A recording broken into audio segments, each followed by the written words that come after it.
this is the rest of Hірург, who is the director of the Centre for Injury Studies. I'm X. No, not at all. This is the Combined Services Orthopaedic Society. There you go. So I'm not an orthopaedic surgeon, I'm an engineer. And so we have this collaboration between engineers and medics and scientists looking to advance rehabilitation, protection and mitigation. And I'll just remotely, from a distance, introduce you to Spiros Mizouros and George Morgan. Spiros has been part of our work since 2008. We'll just say a few words and give you a demonstration of some of our work. So, sir, yes, we're a team of engineers, and we're working very close with military medics since 2008-9, since the height of the conflict. Our role is mainly to reverse engineer, if you will, injury. How does it happen? And if we can understand how it happens, we might be able to protect it and treat it. So a lot of the work that happens in here with all these machines is about actually creating insult or different insults to the human body in ways. For example, the lower extremity. So we created in 2008-9 a simulator of blast injury in a vehicle where we could test legs and see the effect of posture, for example, an injury. And we could also test things like carpeting the floor with things that now are deployed in vehicles that can absorb energy before it comes to the foot. If you wanted to, it just absorbs the energy. That's developed here. It is not developed here now. We were tested, so we actually procured that work from BSDL, so we tried different of those things, and they decided which one is going to go in. Another machine that we use is just behind everybody. It's a long, essentially gun, or we can fire projectiles that are associated with blast, so things like this that come and we found into the body. And by doing that, we have done it on different parts of the body, again, heart, sternum, legs, but also on armor. So this is, for example, soft armor, or we can see at what velocity it will penetrate or not and create injury or not. And the last thing, so we can do the existing fractures, they don't measure through this. They're pretty good. They're pretty good, yes. Which improve, yeah. Correct. And some of these go to line vehicles, some of them go to line clothing. Correct. And one last thing is about combat boots. So 10 years ago we tested the combat boots that were deployed at the time. These. So the way we test them is with something dropping a lot of energy into the heel, because that's where we know it's going to be the injury. So we could qualify those boots, but then 10 years later we had a combat boot manufacturer that came over and said, can we do something better about dismantling? So we have worked with them to create a bit of a bigger stand of actual distance, but also being clever in what put in it to absorb the energy when you step. So things like this. So we're being clever in how we design this, that goes and holds into the foot to be able to absorb the energy. So that's what we put together as a demonstration for you. Oh, I apologize, you got broken. So George is going to press play, and he's going to explain what's going to happen. So this is a drop tower. We use this for testing higher rate scenarios, so high energy instances like in a blast, with really fast instances. So the machine's going to move up and use a combination of gravity and spring assisted to drop it really quickly to test one of the samples we've just seen. It'll start spinning up, and then once the noise stops, it'll drop. There'll be a very loud bang, and the specimen will shatter. A loud enough bang. That's not bang. But not too loud. Thank you very much. So this is just the spring system charging up, it's compressing it, and then once the noise stops, it'll drop down. So 3, 2, 1. So we will pick it up from in there when the machine decides to pick it up, so you can see the damage.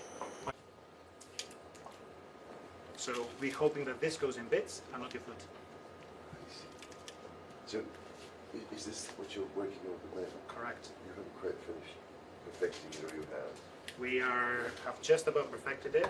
The company is making the boot right now. They're hoping to launch a DSCI in September. And it's having the gaps is important. the gaps and the geometry of this, and also the way we have put the one after the other, so it creates a crumple zone. And that would prevent Correct. the foot of the heel. Correct. So it's frequently heel injuries. Correct. Both in-mounted Shatters. and dismounted. Correct. And that is a severe injury because you can end up with a below knee amputation. You cannot fix the heel. You can fix further up. H might talk about that a bit more. But It's damaged. if it's damaged, it's damaged.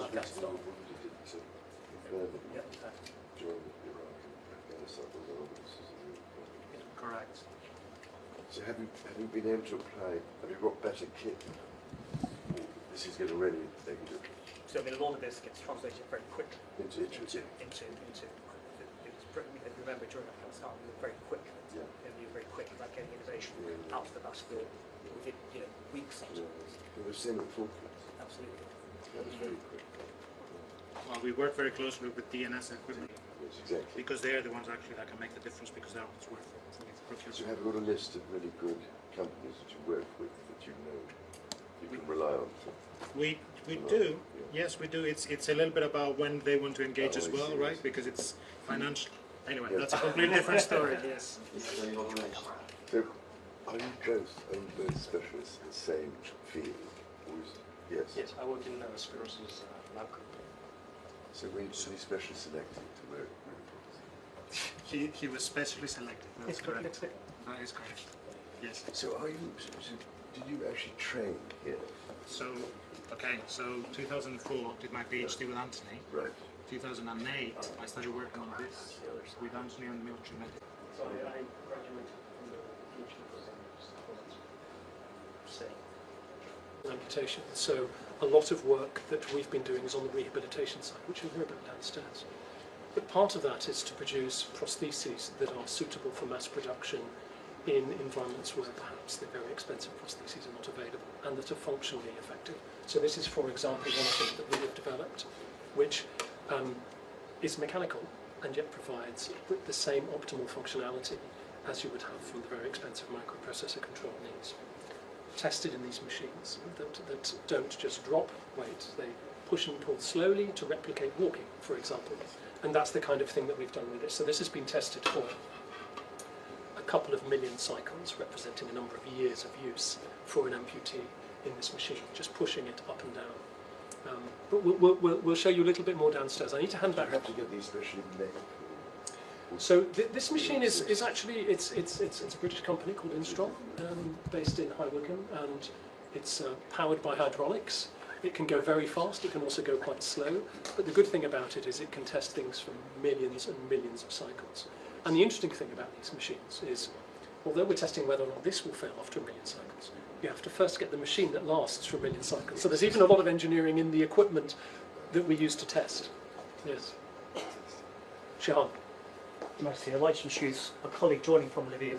This is Ghnat Gherich, who's Chief of General Surgery at Lviv First Medical Union and the Chief Plastic Surgeon at UNBROKEN, which is an organisation trying to meet some of the healthcare needs that the Ukrainian population have now.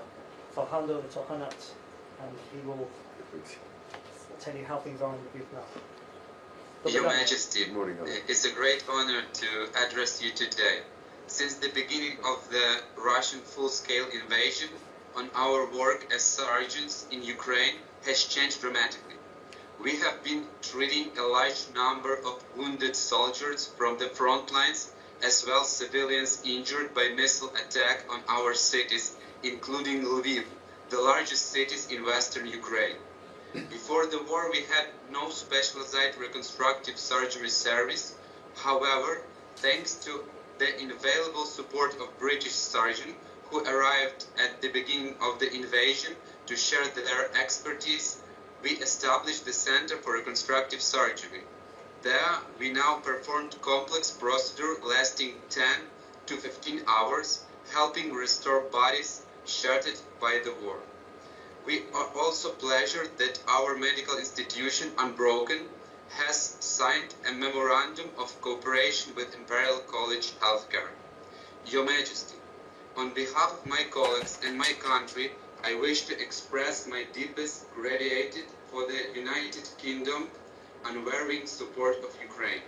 In these turbulent times, Britain has not only remained of our steadfast ally, but has also demonstrated true global leadership in defending Ukraine and standing up for freedom. The commitment of Your Majesty as the British people invaluable to us, and we silently hope for your continued support in these critical times. Thank you. Very much, Alan. I'm so glad that Imperial College is able to have this obviously very effective relationship with Unbroken. And I'm only hoping I'm not causing a terrible disruption to your normal working activities there. I know how busy and how committed you all are. And hope that you could give my kindest thoughts and wishes to all your team, if I may say so. I'm full of admiration for what they tried to do there. And I hear, by the way, there may be a plan to have a rehabilitation centre. Is there? So Unbroken are, yeah, and there are various different cities where the need is great, and we'll hear later on from other colleagues around that. But you're absolutely right. You know, the scale is such that you need many of these different rehabilitation centres throughout Ukraine. Yes, Your Majesty, and thank you for your incredible support. We also want to say thank you for the sergeants that are staying with us for all time in this war. At the beginning of the war, especially everyone from British Sergeant Society, from Imperial College, who support us so strong. So thank you again. I'm so glad. So you have people out there. How many surgeons have you got there from here? So in Ukraine, from the beginning of the war, we had a few missions from Great Britain, from military surgeons and civilian reconstructive surgeons that have visited our hospital, that we operate together with them. We share our experience. Also, we have the possibility to be in London, in this hospital, to share our experience. So it's a great help for our country and for our people to cooperate with Great Britain and with your sergeants and your people. I'm so glad. Wonderful. So we have both MOD and UKMS and regular. It worked. Happy Francis, Director of Local Health We're from the Department of Health and Social Care, and so we work to establish the International Medical Partnership Framework, initially working with the First Lady of Ukraine. The reason why we think it's important is partly, of course, that you've heard all of the support in Ukraine, but also actually from a UK perspective, it can really help us to develop our own sort of skills and capabilities with all the experts that are here. So the people we have here, we have my own team, Phoebe and Meg. Your Majesty, thank you very much for coming. We're so pleased that you did. So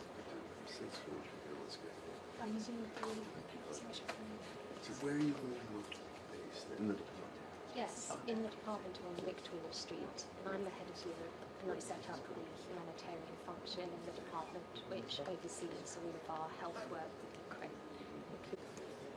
That's right. Absolutely. Yes, we'll meet them shortly. Yes. Actually not the men. That's absolutely They brilliant. are extraordinary. It's very clever how they managed to fit in. We're very proud of them. Our next call is going to hear from the university sector and the NHS.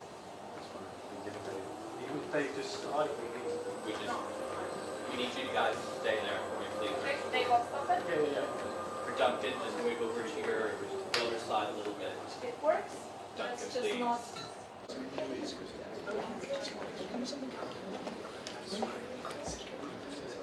Yes, just unbelievable.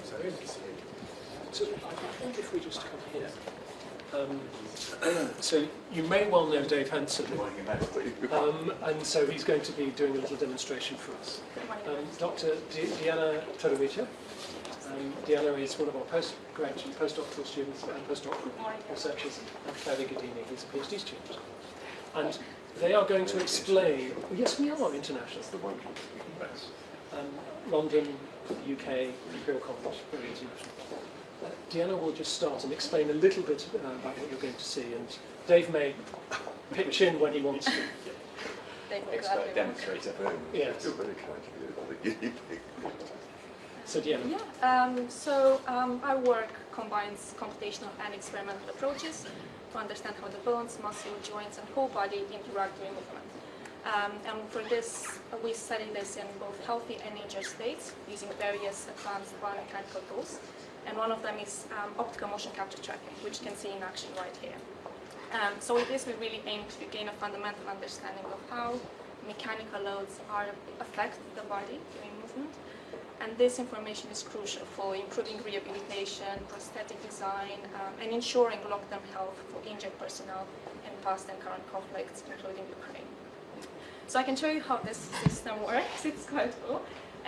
So it uses these 10 cameras that you see around here. These are high-speed cameras. And they only capture the positions of these retroreflective markers that we've placed on key anatomical landmarks to get a very detailed representation of the lower limb. So with these positions that you see here, really it allows us to analyze the movement strategies that amputees have to adopt after amputation to account for the limb loss and also to account for the presence of a prosthesis, which, although very advanced and the best one out there, it does not fully replicate the complex function of the intact limb. In addition to this new movement strategies, we also use these force plates that are embedded in the treadmill to calculate ground reaction forces. So essentially, we analyze how much force is transmitted through the body as we move and how is that transmitted. So you can see this as this red vectors popping up and down as they is stepping on the treadmill. So really, this system is truly powerful. It allows us to analyze movement, to analyze how forces interact with the body. But we don't stop here. We take it one step further. We combine all of this with anatomical information obtained from imaging scans after amputation to account for the surgery. And we input all of this detailed information into our computational model to assess in a non-invasive way what's happening inside of the body. So we can get things like muscle activations and joint contact forces that are related to pathology. So they relate to the risk of developing complications in the long term, such as non-joint degeneration, osteoarthritis, low back pain. So for example, in this simulation here, in this example, these lines represent the muscles, and the redder they become, the more activated they are. So you can see here there's a significant discrepancy between someone with limb loss and someone without limb loss. And this shows that someone with limb loss has to put in a lot more effort to complete the same movement task as a person without limb loss. So yeah, we really go all the way from here to there. And one key finding from our research is that increased hip extension, so at this point in the gait cycle where the leg is brought further backward, increases the strain on the hip. It can degenerate the hip and can lead to fatigue in the long term as well. And that is because after amputation, the body loses that natural ability of the ankle power to bring the leg back to a fully extended position. So participants would have to compensate by using their hip a little bit more. So they extend it a little bit more to create that power that's needed to swing the prosthesis back. This is beneficial in the short term because they can do the same activities as before, but it could be detrimental in the long term, leading to joint degeneration. So this combined approach is powerful because it allows us to pinpoint harmful movement deviations early on before they become long-term problems, and we can propose different mitigation strategies. And one of them is using this system we call biofeedback training, where we guide our participants in real time to adjust their movement patterns to reduce injury risk. But Claudia will demonstrate how this works to become more clear. Yes, so as Diana said, biofeedback training is a rehabilitation technique that we use to promote healthy movement patterns after injuries. And the special thing about biofeedback training is that provides real-time visual feedback on biological data that would be otherwise unknown to the patient, but the researcher itself. And in our research, we focus on hip extension and flexion as a key biomechanical parameter, given the compensatory movement that we have observed in this cohort and that Diana explained. So basically, we used biofeedback to reduce the excessive hip extension, the fatigue on the hip muscles, and encourage activation of other muscles group to improve walking efficiency. So this graph here shows the hip angle during one gait cycle, and the green line represents the target hip extension angle that we want to reach, and that it's aiming at reducing that peak. So when they will walk, he's going to see the same graph. You already see there, we tested the system to make sure it works. Which is going to show a real-time calculation of his own hip angle. And then after assessing his range of motion, we're going to add the green line to provide him with a visual reference of the ideal hip extension angle we want. So now I'm just going to switch back. And then if they do want to turn facing. And I will start it, if that's okay? Yeah, and what happens is that if the line goes below the green one, an audio cue will be activated that is going to prompt him to adjust his gait. So it's going to tell him that it is extending the hip too much. So basically the system we developed combines both visual and audio cues to improve and refine gait patterns.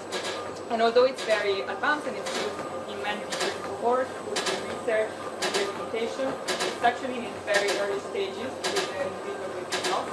However, our pioneering research here at Shakira is leading the way for integrating this into application. And it's something that if we implement, especially early on in the recovery stage of newly amputees that are adapting to their limb loss and learning how to walk again, it can really improve their functional outcomes. And it could be effectively implemented in many rehabilitation centers worldwide, including the one I visited when I visited Ukraine.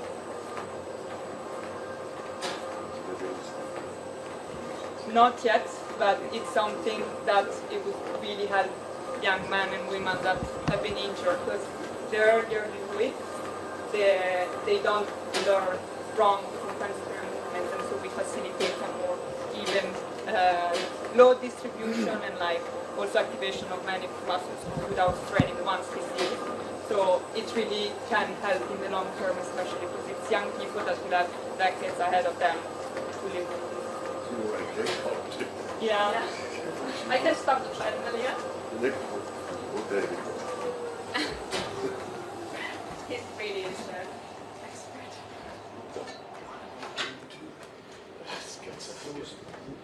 You are amazing.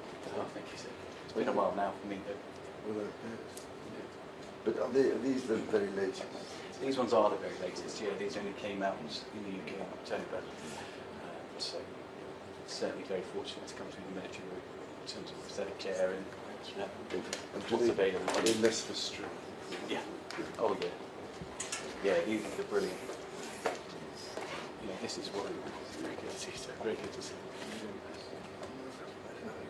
Just getting the balance to start with. Yes, I'm so fortunate. I've gone through 3 years of rehabilitation at Headley Court. I've come through, and certainly we're very much of the opinion that rehabilitation is a day-to-day activity that you have to do day in, day out for the rest of your life to keep in shape, to keep in the best possible state of physical health. And because you're taking part in some of these games, sports.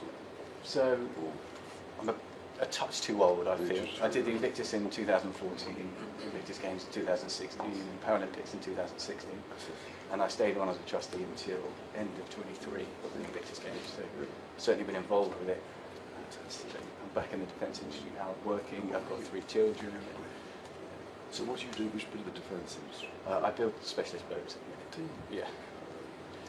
So for some of the people in the military? Yes. Yes, absolutely. Are they now in operation? Perhaps. Perhaps. Yeah. It was fantastic. So I can't remember. Is one lower than the other? Yeah, that's right. So this one is above knee, and this one is through knee. So I think when the first time I met you was in the Queen Elizabeth Hospital, I think this one was a little bit longer. We had to take this one back up, so slightly since then. But a great example. That is a family. They're annoying me on a day-to-day basis, which I think is what they're supposed to do. Yeah, they're very, very good. Yeah, my wife as well. The pastor's on her. Really pleased. But thank you so much for doing this. Demonstrating. It's remarkable to see what they're doing. They're doing exceptionally. So it's robotic leg days. Is that what those things do? Yeah, that's it. Just strap one of those on the bottom. Thank you so much. Thank you very much. I think you might be aware of Project Innovate, which is our work partnering with Ukraine, developing 5 rehabilitation centres, linking them with Stamford Hall, passage information, developing their Frontline, treating and being able to evacuate those patients, and then also helping the surgeons to do damage control surgery and resuscitation, or to maintain that management. So you've got a very close relationship with this place as well, with all these characters here. We To a certain extent, yeah. Well done. So do you go to the Ukraine quite a bit? I haven't been, no. Graham's been. Oh, Graham.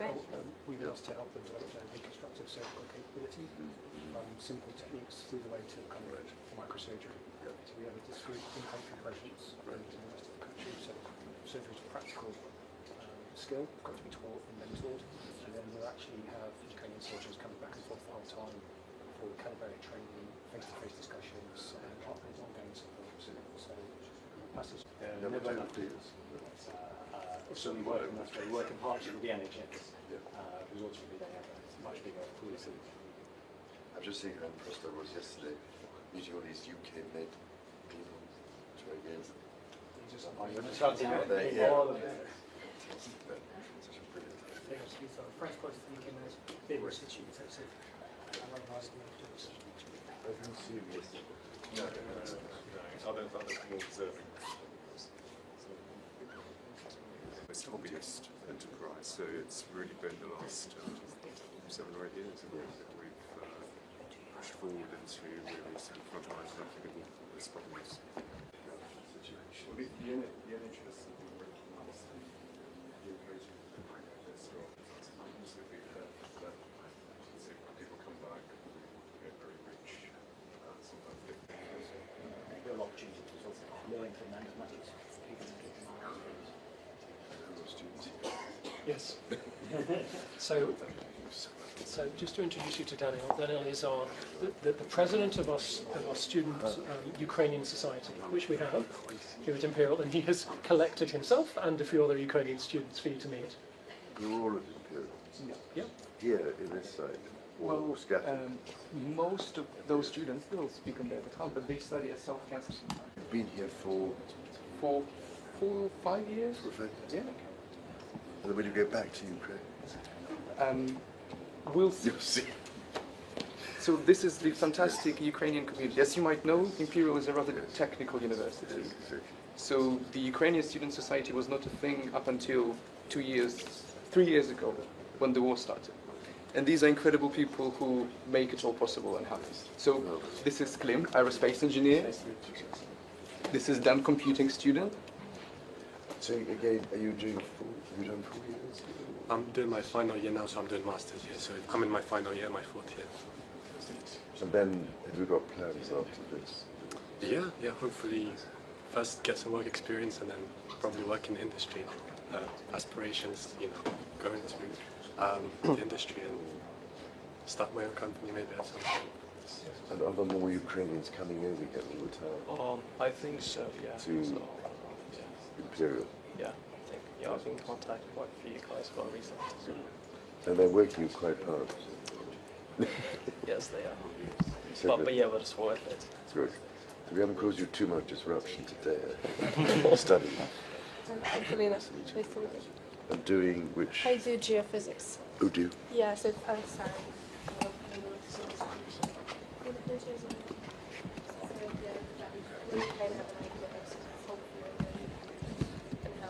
Industry in there as well. There's a lot of those in Yeah. So now we have quite old rocks in there, which you can extract minerals from. But I think all the main territories are occupied at the moment, but hopefully. So you haven't got any exams? Yeah, in the month. Yeah. So we are working on it. And I managed to keep in touch with your family. Yeah, so my closest family moved here, but like I have my grandparents and stuff in Ukraine. Yes, we're still in touch. Where are they? So they're in Dnipro. I think it's quite close to at the moment. Are they somehow managed? Yeah, it's a bit harsh. I visited last summer. It was quite loud, explosions and stuff. But the problem must be with power. Yeah, as well. We have power disruptions. Yeah.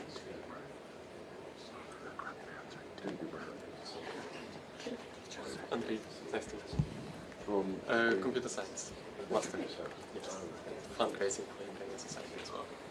Is that going well? It's harder. As the war goes on, it's harder and harder. But I managed to try to organize between Ukrainian societies in the UK, like, get along with like international communities. And are you enjoying it? Yes. It's tough, but very rewarding in terms of experience and connections. You found somewhere to live. London. You managed to with London. Yes. Yeah. Computer science as well, yes, in my second last year, so we'll start masters next year. You're doing it on the South Kensington? Yeah, South Kensington campus as well. Which is pretty good. We've got some good tutors here. Did you go to lecture? Yeah, lectures are great, and I mean, just very interesting, like a lot of people you meet as well, there are good connections for the future, and the lectures as well, my professors are very good as well. And all the latest equipment. Yeah, that as well, which is a great opportunity to have. So good. I'm saying you don't regret coming in. Definitely not. Another people. No, I'm Peter, and I'm a medicinal chemistry student. And is that, how did you get onto that particular subject? Was it a particular I like teacher? chemistry because of my teacher back in Ukraine. And yeah, they gave me all I needed to come here. And you're going to stay here as well, Karen? Well, I'm only first year now, so the perspectives are really far from me, but I'm hoping to go back to Ukraine and build it. So you're not missing a lecture today? No, I never missed a lecture. I hope not. You all.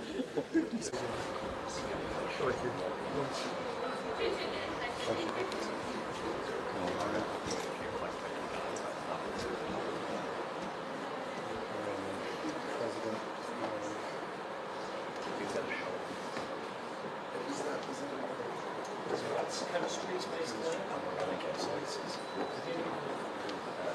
a space for collaboration with industry partners and companies that come from work here.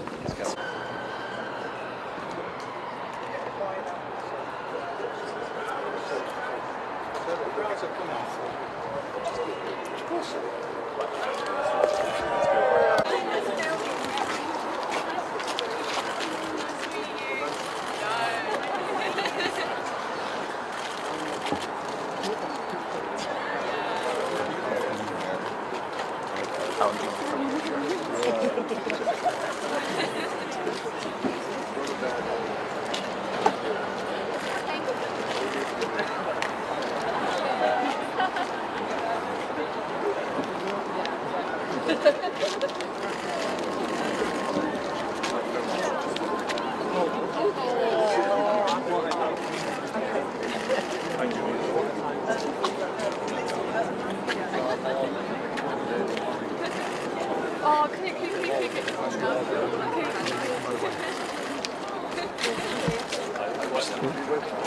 I went here as well, I did rap. Yeah, got the crown. Just come back. Yeah, we'll do it. We're going to get these guys in.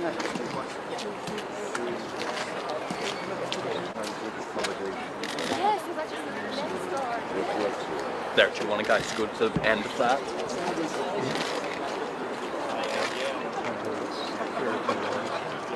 Yes. If you go to the end. Yeah. Take a step back. Take a step back. Thank you.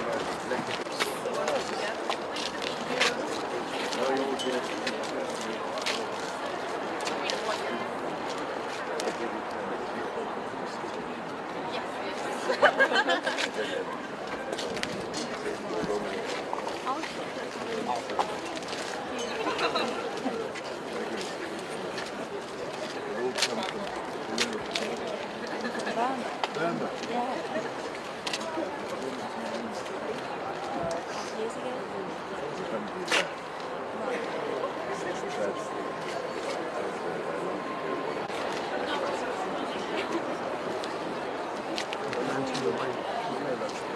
Pardon? Yeah, yeah.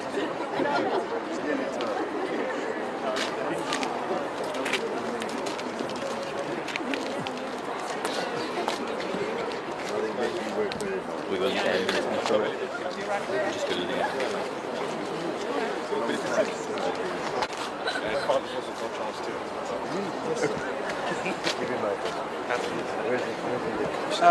We go to the end of the rope here, yeah, just a few steps back. Thank you, Chris. Thanks.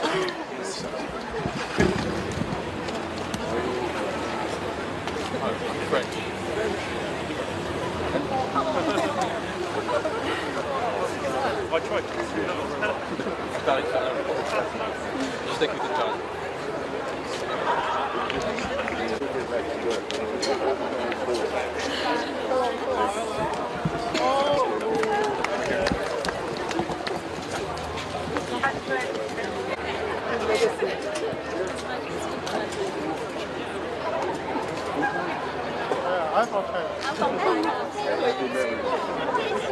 Me too. Different parts. So I'm from China. It's Yes, on the same. Yes. And then don't get on and move slightly just come down. Like,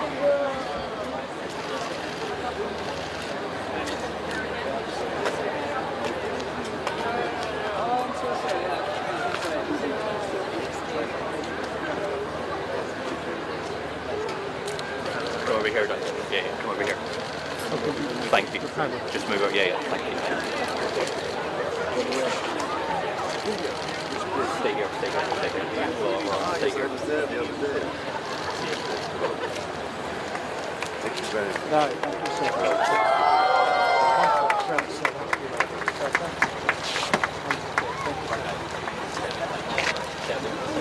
See you later.